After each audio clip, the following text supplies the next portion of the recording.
Hi and a very warm welcome. My name's Ian Mack. In this session we're going to consider the romantic tragedy of a ballet, La Sylphide, or the Sylph.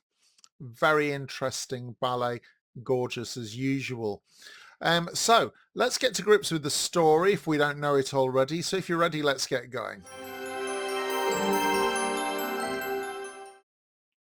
The ballet La Sylphide was originally written by Schnitzhofer in 1832 and is one of the earliest romantic ballets still available to us. It premiered at the Paris Opera that same year. There are two versions because the other from 1836 was composed by Lovenskjold and it premiered in 1836 at the Royal Danish Ballet, and it's this latter version that is most commonly performed today. The ballet is only in 2 acts. It's a classic romantic tragedy and it's full of themes like temptation, the supernatural, betrayal and unattainable love. The general story of La Sylphide is as follows. James, a young Scotsman, is about to marry Effie, but he keeps seeing a beautiful winged forest spirit, a sylph, which enchants him. On the morning of his wedding, the sylph appears, flirts with him, and disappears into the forest. A mysterious witch named Madge predicts that James won't marry Effie and instead his friend Gurn will. James becomes obsessed with the sylph and follows her into the forest, abandoning his bride. There he tries to capture her love and Madge gives him a magical scarf to bind her. But when he wraps it around the sylph, it kills her and her wings fall off as she dies. In the end, Effie marries Gurn, the sylph is dead, and James is left utterly alone and heartbroken, having lost both love and reality in his pursuit of a dream. I guess the grass is not always greener. The key characters of this ballet are as follows. We've got James, a young Scotsman engaged to Effie. He becomes enchanted with the sylph and abandons his bride to chase this dream of love. Then we have Effie, the bride, James' sweet and loyal fiancée. She truly loves him, but is heartbroken when he betrays her. The sylph, a magical winged forest spirit seen only by James, represents beauty, fantasy, and the unattainable. Madge is an old witch who is insulted and cast out by James in Act 1. She is in effect one of the few strong female villains in the ballet repertoire. Gurn, James' friend and Effie's secret admirer, unlike James, he's grounded and steady. In the end, he marries Effie, fulfilling Madge's prophecy. Act 1 commences in a farmhouse in Scotland. The ballet opens in a cosy farmhouse where James, a young nobleman, is preparing for his wedding to a sweet village girl named Effie. Everything seems perfect except for one strange thing.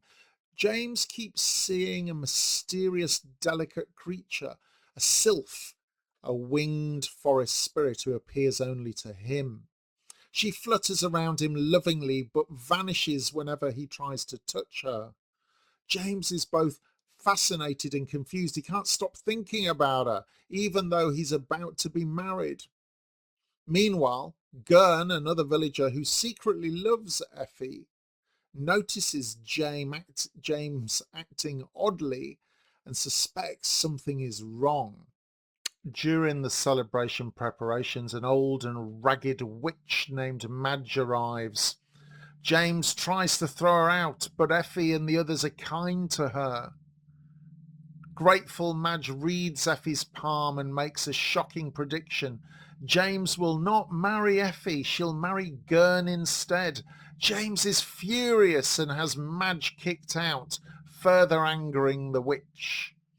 As the act ends, James is torn, the sylph appears again, and when everyone else is distracted, she dances around him and steals his wedding ring. Entranced, James abandons his own wedding and follows the sylph into the dark forest, chasing an impossible dream.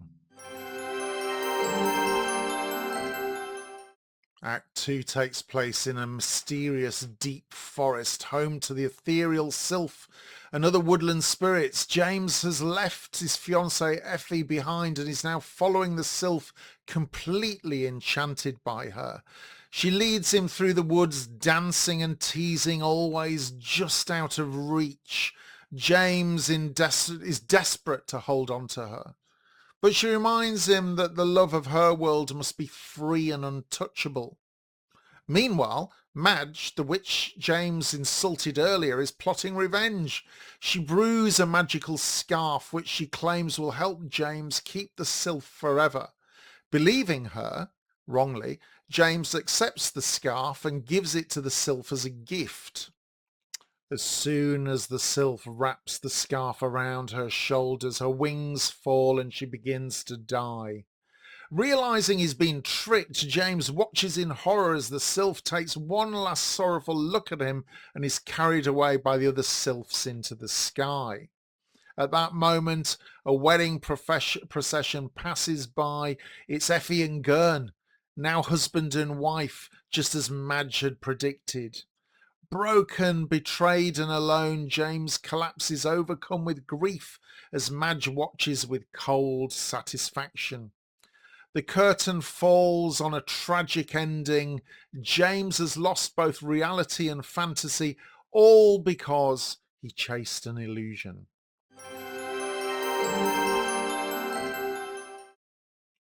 Some footnotes then. Well, the original version is lost. The 1832 La Sylphide has not survived in its original choreography.